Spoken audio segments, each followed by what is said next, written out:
어느 아프리카 선교사가 선교사학을 마치고 돌아갈 때 자신에게 도움을 준 한 교우에게 세탁 비누를 주고 갔습니다.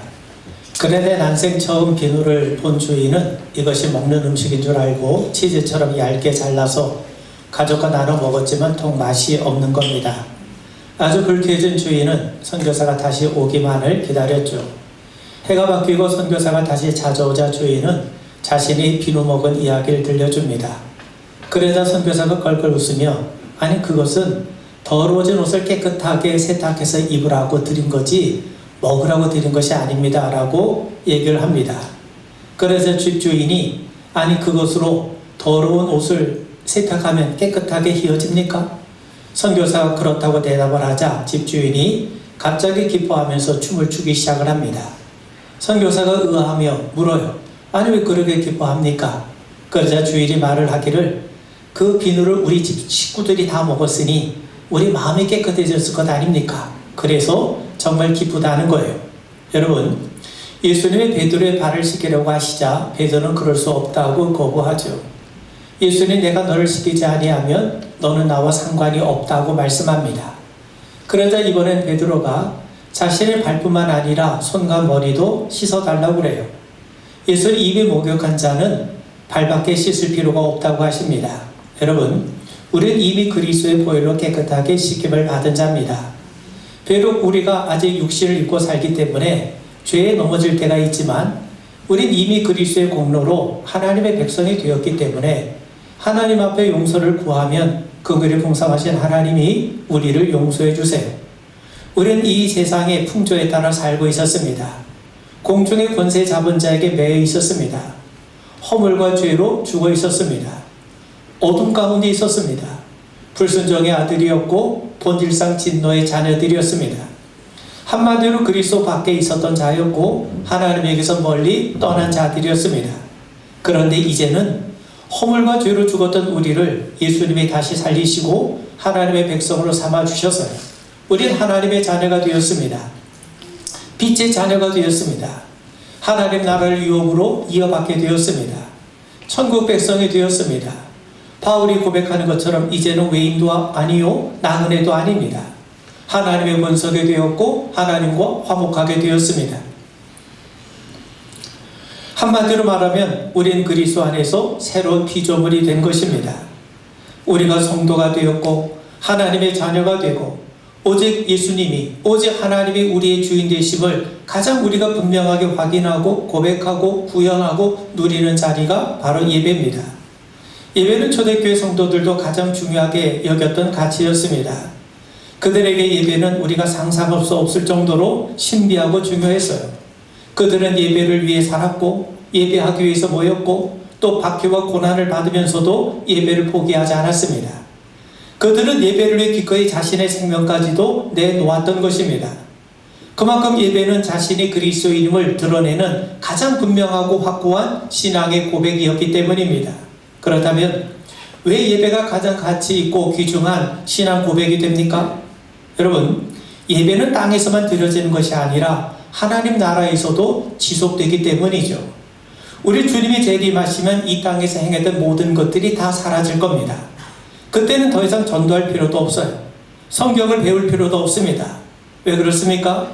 지금은 희미한 것처럼 보이지만 그때가 되면 얼굴과 얼굴을 마주하는 것처럼 모든 진리가 분명하게 드러나기 때문이죠. 그런데 여러분, 우리가 이 땅에서 뿐만 아니라 하나님 나라에서도 지속되는 것이 하나 있는데 그것이 예배라고, 하나님을 경배하고 찬양하는 것이라고 특히 요한계시록은 우리에게 분명하게 말씀합니다. 왜 그렇습니까? 하나님은 이 땅에서나 하늘에서나 여전히 찬양과 영광을 받으시기에 합당하신 분이기 때문인 거죠. 그리고 두 번째는요, 우리가 예배를 위해 지어졌기 때문이에요. 하나님은 선지자 이사야를 통해서 이렇게 말씀합니다. 이 백성은 내가 나를 위하여 지었나니 나를 찬송하게 하려 함이니라. 여러분, 이스라엘이 홍해를 건넜을 때 모세와 그들이 보인 첫 번째 반응이 뭐였습니까? 찬송이었어요. 내가 여호와를 찬송하리니.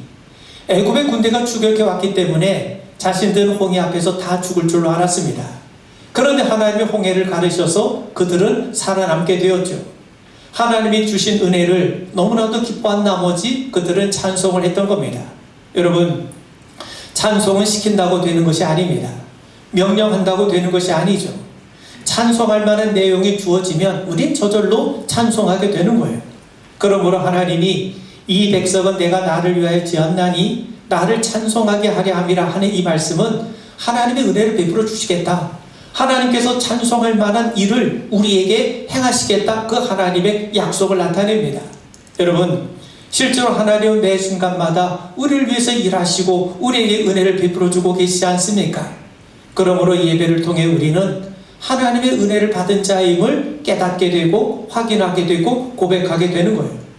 동시에 하나님이 우리를 위해서 일 행하셨구나, 하나님은 지금도 우리를 생각하고 계시는구나, 하나님께서 우리를 위해서 놀라운 일을 행하실 것이구나, 이것을 기억하고 고백하는 자리가 예배인 겁니다.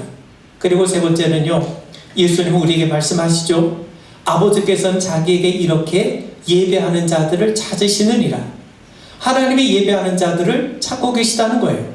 여러분, 마귀는 하나님께 예배하는 것을 방해합니다. 싫어합니다. 마귀가 예수님을 유혹한 것이 무엇입니까? 내게 절하면 천하만국의 영광을 주겠다는 거예요. 그 말은 무슨 말입니까? 예배 대상을 바꾸라는 거예요. 마귀가 하는 일은 뭐냐? 예배 대상을 하나님에게서가 아니라 세상으로 돌리게 하는 것. 인생의 가장 소중한 가치가 하나님을 예배하고 경배하는 데에서 세상을 섬기고 따르는 것으로 변질시키고 바뀌게 하는 것. 이게 바로 마귀가 하는 일입니다.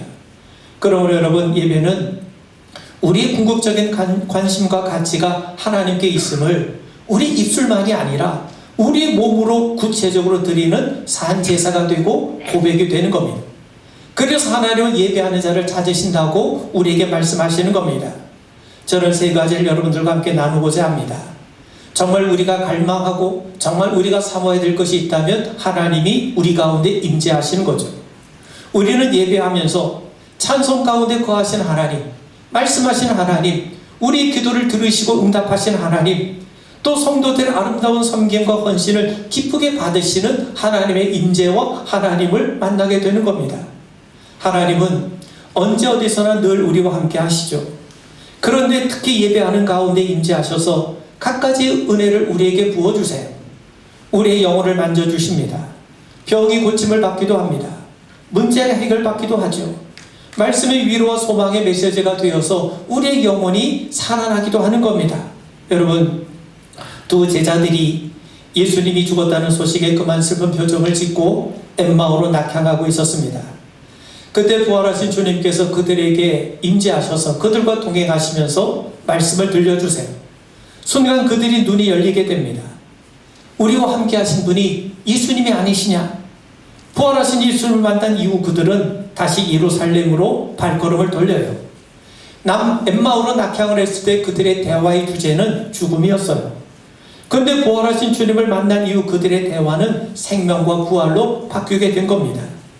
그들의 영혼을 소생시키신 그 예수님을 바로 우리는 예배를 통해 만나게 되는 겁니다. 여러분, 유대 사람들은요, 안식일을 지켰어요. 그런데 예수님은 안식일 다음 날 부활하셨어요. 이때부터 초대교회 성도들은 안식일 대신 주일을 지키게 되는 겁니다. 왜 우리가 주일을 지키는가?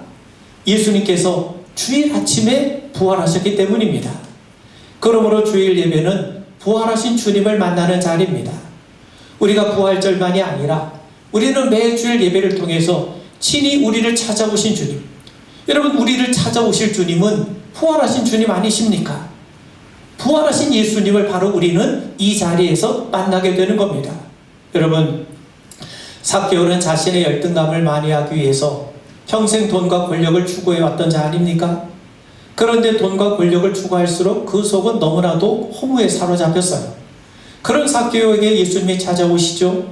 예수님을 만난 이후 삭개오는 자신의 재산을 절반을 가난한 사람들에게 내어주고 자신이 부정축제한 것이 있다면 4배로 갚겠다고 그럽니다. 여러분, 부자일수록 돈에 더 집착하기 마련이에요. 그런 삭개오가 돈을 내어놓았다는 것은 지금까지 자신의 버팀목에 되어주었던 인생의 기반을 내려놓았다는 말입니다. 어떻게 이런 근본적인 변화가 있을 수 있었을까? 바로 예수님을 인격적으로 만났기 때문입니다. 여러분, 예배는요, 단지 예수님을 마주치는 자리가 아닙니다. 마주침과 만남은 달라요. 우리는 예수님을 마주치는 것이 아니라 예수님을 인격적으로 만나는 거예요. 그 자리가 바로 예배인 겁니다. 그 자리에 있었던 수많은 사람들은 예수님을 마주쳤을 뿐, 그저 주님의 곁을 스치고 지나갔을 뿐이에요. 반면 삭개오는 예수님을 인격적으로 만났던 겁니다. 그런 의미에서 여러분, 예배는 삭개오를 찾아오신 주님, 그를 새롭게 변화시켜 주신 주님을 인격적으로 깊이 만나는 자리입니다. 피상적인 만남, 의례적인 만남, 형식적인 만남의 자리가 되어서는 안 된다는 겁니다. 여러분, 교회는 예배 공동체죠. 하나님께 온전한 예배를 드리는 한 교회는 그리스도의 몸이 됩니다. 교회의 진정한 존재 이유는 예배에 있어요. 우리가 왜 선교합니까?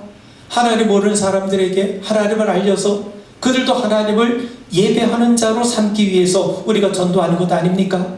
그래서 신학자 폴 틸리는 교회가 꼭 필요한 이유를 예배라고 말씀해요.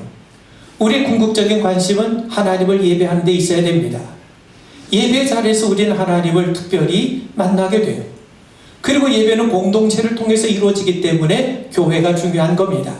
여러분, 신앙생활을 인연의 문제로 생각하시면 안 됩니다. 내가 할 일 다 마치고 어느 정도 여유가 생기면 그때 가서 편안한 마음으로 신앙생활도 하고 예배도 드리고 봉사할 수 있다고 생각을 합니다. 뭔가 일이 잘 풀리고 원하는 바가 이루어지고 삶의 여유가 생기면 그때 가서 신앙생활 제대로 해보겠다는 거죠. 그런데 신앙생활은 그렇게 되지 않습니다. 그건 하나님을 섬기는 게 아니라 하나님을 이용하겠다는 심산이죠. 하나님은 절대로 만홀히 여김을 당하신 분이 아니십니다. 우리가 아는 것처럼 십계명에는요, 인간 상호 간의 계명보다 하나님에 대한 계명이 먼저 나와요. 예수님도 마음과 뜻과 정성을 다해 하나님을 먼저 섬길 것을, 사랑할 것을 우리에게 말씀합니다. 그러므로 하나님이 우선이에요. 하나님이 우선임을 명료하게 드러내는 자리가 바로 이 예배인 겁니다. 그래서 노아가 방주에서 나와 제일 먼저 한 게 뭡니까? 하나님께 제사 드렸던 거죠. 그리고 아브라함 역시 가는 곳마다 제일 먼저 하나님 앞에 제단을 쌓았어요. 또 모세도 홍해를 건넌 다음에 하나님을 찬양하지 않았습니까? 다윗도 예외가 아닙니다. 초대교회 성도들 역시 모이기에 힘썼어요. 그들은 한가롭게 예배하지 않았습니다. 여유가 있어서 예배 드린 것이 아닙니다. 그들에게 예배는 모든 일에 최우선하는 가장 소중한 일이었던 거죠. 사랑하는 성도 여러분, 보이는 건물도 보이지 않는 기초에 세워진 것처럼 우리 인간의 삶 역시 보이지 않는 하나님과의 교제인 이 예배를 통해 온전해지게 되는 거예요. 그러므로 예배 없이 살아간다는 것은 목적지도 알지 못한 채 달려가는 경주와도 같습니다. 여러분, 교회는 예배 공동체입니다. 하나님이 우리를 예배자로 부르셨어요. 하나님은 사역자보다 예배자를 찾으세요. 사역자가 되기에 앞서 하나님 앞에 온전히 예배하는 예배자로 부름받은 그 일에 힘써가는 우리 모두가 되기를 주님의 이름으로 축원을 드립니다. 여러분, 24절 보세요. 하나님은 영이시니 예배하는 자가 영과 진리로 예배할지니라. 하나님은 영이세요. 시간과 장소에 구애받지 않으십니다. 그러므로 언제 어디서든지 우리가 하나님을 예배할 수 있어요. 그런데 그러기 위해서는 한 가지 조건이 충족되어야 됩니다. 특정 시간인 주일에 특정 장소인 교회에서 우리 회중들과 더불어 예배 드리는 사람이 될 때만이 그것이 가능한 겁니다. 연극이 아무 때 아무 장소에서나 공연되지 않습니다. 연극을 우리가 관람하려면 우리는 정해진 시간, 정해진 장소에 가야죠. 우리가 하나님 앞에 드린 예배도 정한 시간, 지정된 장소가 필요합니다. 물론 하나님은 시간과 장소에 제한받지 않으시기 때문에 언제 어디서나 우리가 하나님 앞에 예배하는 것이 가능해요. 그런데 그것은 역설적으로 우리가 예배자가 되기 위해서는 반드시 매주일 정한 시간, 정한 장소에서 예배하는 것이 중요하다는 겁니다. 여러분, 태초에 하나님이 천지를 창조하셨어요. 그 이후에 사람은 시간 속에서 살아갑니다. 창조를 마치신 하나님은 일곱째 날을 거룩하다고 선포하십니다. 창세기 2장 3절에 보면 하나님이 그 일곱째 날을 복되게 하사 거룩하게 하셨으니, 창조의 절정은 인간이지만 창조의 목적은 안식일입니다. 하나님이 처음으로 거룩하게 하신 것은 인간이 아니고 또 산과 바다 같은 피조물이 아닙니다. 하나님은 시간, 즉 시간 가운데에서도 안식일을 거룩하게 하셨어요. 하나님의 거룩함은 안식일에 있어요. 그러므로 우리 믿음의 성도들에게 주일은요, 하나님의 거룩함이 거하는 거룩한 날이 되는 겁니다. 또 하나님이 시내산에서 이스라엘과 언약을 맺으시고 성막을 짓게 하십니다. 성막을 짓는 목적이 뭐냐? 성막에서 내가 모세를 만나겠다는 거예요. 하나님의 성막에서 모세를 만나서 이스라엘 백성들에게 주실 말씀을 그 자리에서 주시겠다는 겁니다. 하나님은 성막에서 모세를 만나시고 백성들에게 말씀하시겠다고 약속하셨어요. 그런데 하나님이 임재하시는 장소가, 하나님을 만나는 장소가 성막이 완성이 되면서부터 시내산에서 성막으로 장소가 바뀝니다. 그래서 모세는 성막에서 우리가 어떻게 하나님을 만날 수 있는지, 하나님의 백성은 성막에서 뭘 해야 되는지를 백성들에게 가르쳤는데 그 내용을 기록한 책이 바로 레위기입니다. 그렇다면 하나님의 백성의 성막에서 해야 할 일이 뭔가? 그건 바로 제사예요. 여러분, 제사는 단지 우리가 죄진 것, 그걸 하나님 앞에 용서받는 것으로만 생각하기 쉬운데 제사의 본질은 거기에 있는 게 아닙니다. 제사를 통해 이스라엘 백성들은 거룩하신 하나님 앞에서 자신들의 거룩함을 유지할 수가 있는 거예요. 그래서 하나님은 너희들이 어떻게 하나님 앞에 거룩할 수 있느냐? 너희들이 하나님 앞에 그 제사를 통해서 하나님 앞에 거룩함을 유지할 것을 우리에게 말씀하신 거죠. 그래서 성막은 하나님이 임재하시는 장소뿐만 아니라 제사를 통해서 백성들이 하나님 앞에서는 하나님 앞에 거룩함을 유지하게 하는 장소가 되는 거예요. 그래서 성막은 늘 정결한 상태를 유지해야 됩니다. 왜냐하면 성막이 더럽거나 부정해지면 그 자리에 하나님이 임재하실 수 없기 때문이죠. 만약 하나님이 그 자리에 임재하지 않으시면 이스라엘 백성들이 어떻게 하나님 앞에 자신들의 거룩함을 유지할 수 있겠습니까?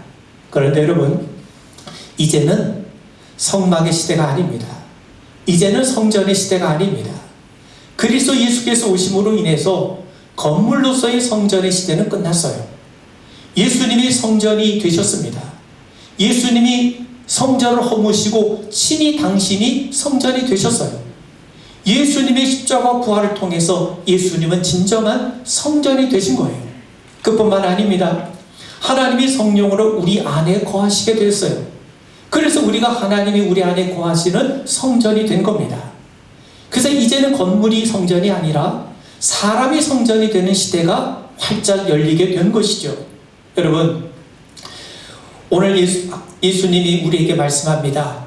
24절 다시 보면 하나님은 영이시니 예배하는 자가 영과 진리로 예배할지니라. 여러분, 수가서 우물가에서 여인이 예수님 앞에 물어요. 사마리아 사람은 그리심산에 성전을 세워놓고 여기서 예배를 드려야 된다고 주장을 하고, 유대 사람은 예루살렘에 성전을 세워놓고 거기서 예배를 드려야 한다고 주장하는데, 그렇다면 어디서 예배를 드리는 것이 맞습니까? 그리심산에서 드리는 게 맞습니까? 예루살렘에서 드리는 게 맞습니까? 그 여인의 질문에 대해서 예수님이 말씀해요. 내 말을 믿으라 말씀해요. 예배에 대해서 예수님이 주시는 말씀을 신뢰하라는 거예요. 그러시면서 21절에 보면 이 산에서도 말고 예루살렘에서도 말고 너희가 아버지께 예배할 때가 이르니라. 여러분, 앞서 우리가 말씀드린 것처럼 우리가 주일에 교회에서 성도들과 함께 공동체로 예배하는 것은 대단히 중요합니다.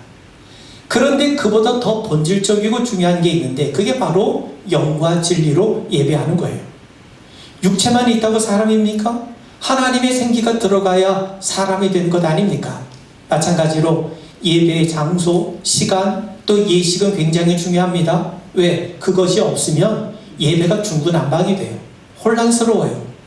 우리에게 아무런 유익이 되지 못합니다. 그런데 그것도 중요하지만 정작 예배를 예배되게 하는 더 본질적인 것이 있는데 그게 뭐냐? 그게 바로 영과 진리예요. 예배를 예배되게 하는 것은 영과 진리입니다. 영과 진리로 드릴 때 진정한 예배가 되는 거예요. 그렇다면 영과 진리로 예배한다는 것은 무슨 말인가? 여러분, 우리는 이 말씀의 배경을 잘 알고 있습니다. 수가성 우물가에서 예수님이 한 여인을 만나세요. 예수는 그녀에게 남편을 데려오라고 그러십니다. 그러자 여인은 생뚱맞게 예배 장소에 대해서 질문해요. 그 질문에 대해서 예수님이 말씀하시죠. 21절 22절에 보면 여자여 내 말을 믿으라. 이 산에서도 말고 예루살렘에서도 말고 너희가 아버지께 예배할 때가 이르리라. 너희는 알지 못한 것을 예배하고 우리는 아는 것을 예배하노니 이는 구원이 유대인에게서 남이라. 여러분, 예수님이 뭐라고 말씀하냐면 너희는 알지 못하는 것을 예배하고 우리는 아는 것을 예배한다는 거예요. 그렇다면 알지 못하고 예배하는 것은 도대체 무슨 예배고 아는 것을 예배하는 것은 도대체 무슨 예배냐 하는 거죠. 여러분, 그거에 대한 힌트를 예수님이 우리에게 주세요. 그 다음 구절에 보면 구원이 유대인에게서 남이라. 여기서 유대인은요, 일반적인 유대인을 말하는 것이 아니라 예수님을 의미해요. 예수님이 누구로 오셨습니까? 예수님이 그리스도로 우리에게 오셨지만 그분은 유대인으로 우리에게 오셨어요. 예수님이 유대인으로 오시지 않았습니까?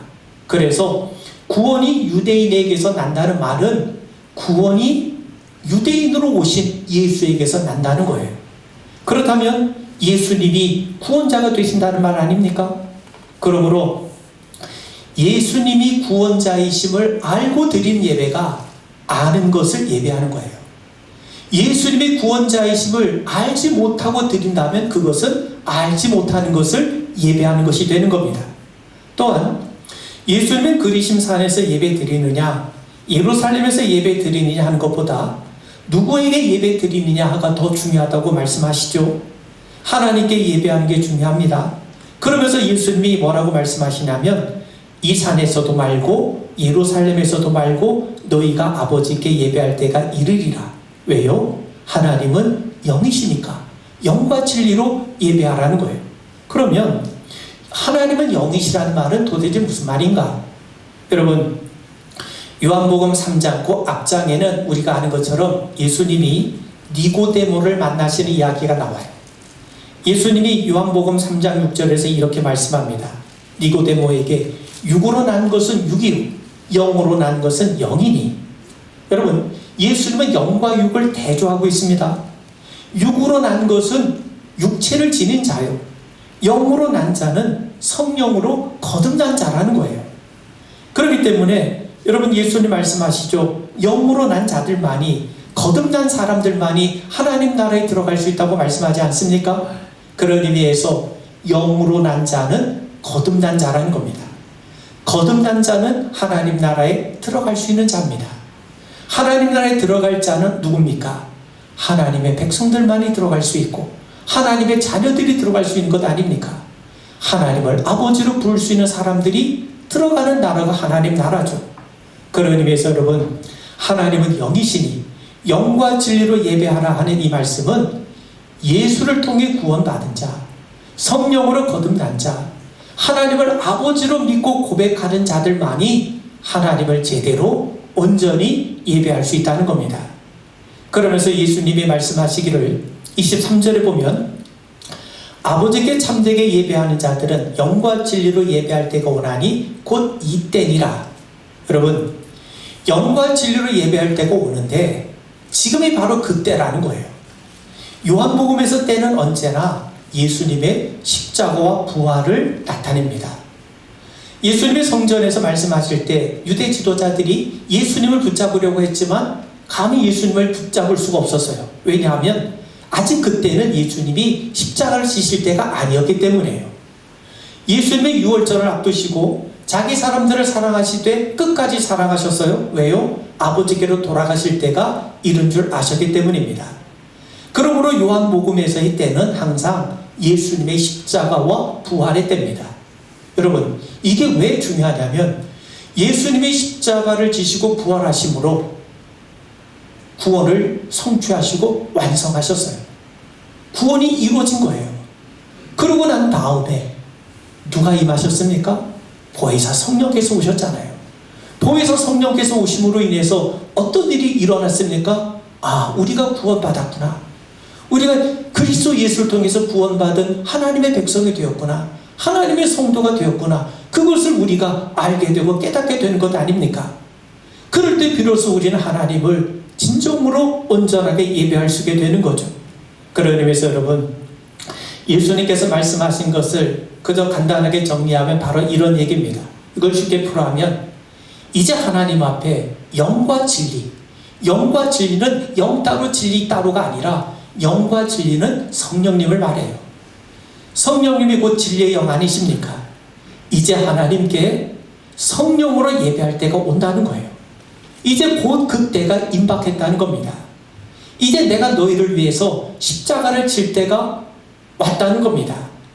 이제 그 때가 되면, 예수님이 십자가를 지시고 부활하시게 되면 그리심산 성전이나 예루살렘의 성전이 아니라는 거예요. 너희가 곧 성전을 허물 건데 너희들이 곧 나를 십자가에 매달아 죽일 거라는 겁니다. 그런데 너희가 허문 성전을 내가 3일 후에 완성하겠다는 거예요. 내가 부활하여 진정한 성전이 될 거라는 겁니다. 그래서 이제 너희는 예루살렘 성전이 아닌 진짜 성전인 예수님 안에서 하나님을 예배하게 된다는 겁니다. 구원이 예수님에게서 온다는 거죠. 예수님의 십자가와 부활을 통해 이제 너희들은 하나님의 백성이 되었다는 거죠. 그리고 너희들에게 성령이 임하신다는 거죠. 그래서 영과 진리가 되신 성령을 통해서 너희들은 이제 우리가 하나님 앞에 구원받은 백성이 되었구나, 우리가 하나님 앞에 성도가 되었구나, 우리가 하나님을 예배하는 자가 되었구나, 그것을 깨닫게 되면서 이제 우리는 하나님의 자녀로서 아버지를 예배할 때가 이른다는 거예요.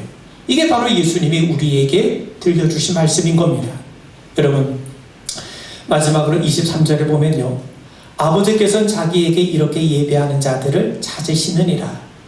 우리는 하나님을 예배합니다. 예배자는 영과 진리로 예배해요. 하나님을 영과 진리로 예배하는 자들 찾으세요. 그러면 하나님이 찾으시는 영과 진리 예배는 도대체 무엇을 의미하는가? 여러분, 한 가지 예를 들어보겠습니다. 이스라엘의 홍해의 바다가 갈라지는 하나님의 놀라운 은혜를 체험했어요. 그 은혜가 얼마나 감격스러웠던지 하나님을 찬양하며 예배했습니다. 그런데 이스라엘의 홍해를 건넌 것보다 더 중요한 것은 애굽에서 나온 사건입니다. 홍해가 갈라지는 사건보다 더 중요하고 더 본질적인 사건은 유월절 사건이에요. 하나님은 애굽의 10번째 이적을 베푸시기에 앞서 이스라엘 백성들의 특별한 명령을 내리시죠. 양을 잡아 구워 먹고 그 피를 문설주와 인방에 바르라는 거예요. 이제 여호와의 사자가 애굽의 장자를 칠 텐데 문설주와 인방에 피가 뿌려진 것을 보면 여호와의 사자가 그냥 넘어간다는 거예요. 그래서 똑같은 날 여호와의 사자가 임했을 때 애굽의 장자들은 다 죽임을 당했지만 이스라엘 백성들은 한 사람도 죽임을 당하지 않았어요.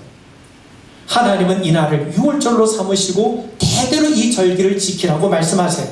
여러분, 사실 유월절 때 이스라엘 백성은요, 애국 사람들과 같이 죽은 것과 진배가 없어요.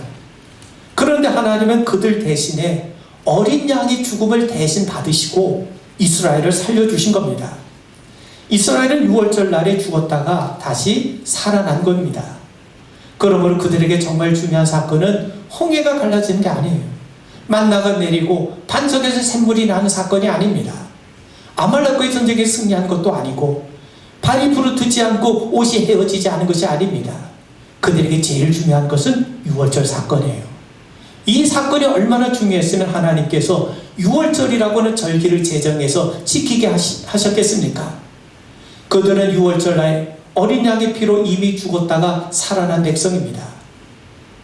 그렇기 때문에 그들은 홍해 앞에서 광야에서도 죽을 수가 없어요. 왜? 그들 대신 이미 어린 양이 죽었잖아요. 하나님 안에서 대신 다시 살아났지 않았습니까? 마찬가지입니다. 우리는 그리스도 예수 안에서 이미 죽었다가 살아난 백성이에요. 예수님이 우리를 대신해 십자가에서 피를 흘리셨어요. 우리가 당할 죄의 형벌을 예수님이 친히 담당하셨어요. 또 부활하심으로 우리에게 영생을 주셨어요. 성령을 통해 우리가 구원받은 하나님의 백성임을 인쳐주셨어요. 그래서 우리가 성도가 되었고 하나님의 백성이 되었고 하나님의 자녀가 되어서 하나님을 예배할 수 있게 된 겁니다. 여러분, 예수님이 병든 자를 고치시면서 이제 너는 새로운 피조물이 되었다라고 말씀하신 적이 없으세요. 그런데 누구든지 그리스도 안에 있으면 예수를 믿고 영접한 자들에게는 새로운 피조물이라 하나님의 자녀라 말씀하십니다. 그러므로 우리는 내가 건강 회복이 되고 문제가 해결되고 내가 원하는 것을 이루게 되고 삶이 형통해서 하나님께 예배드리는 것이 아닙니다. 그보다 더 중요한 게 있어요. 십자가와 부활을 통해 예수님께서 우리에게 구원을 베푸셨구나. 성령을 통해서 우리를 하나님을 알게 하시고 하나님의 백성으로 삼으셨기에 우리는 하나님을 예배하는 겁니다. 그리스도 안에 새로운 피조물이 되었기 때문에 이것을 깨닫고 하나님을 예배하는 거예요. 그리고 이 사실을 알게 하시고 깨닫게 하신 분이 성령 아니십니까? 그래서 영과 진리이신 성령을 통해서만이 우리가 예수 통해 구원받았구나, 하나님의 자녀가 된 것을 알게 되는 겁니다. 이게 바로 영과 진리로 드린 예배입니다. 예수님이 구원자가 되시는구나. 성령을 통해 우리는 하나님의 구원받은 성도임을 알고 하나님의 백성됨을 깨달아 하나님 앞에 드리는 예배, 이게 바로 영과 진리로 드린 예배요, 이것이 하나님이 기쁘게 찾으시는 예배인 거예요. 그러므로 여러분, 하나님이 찾으신 예배는 다른 게 아닙니다. 하나님을 아는 자가 드린 예배입니다.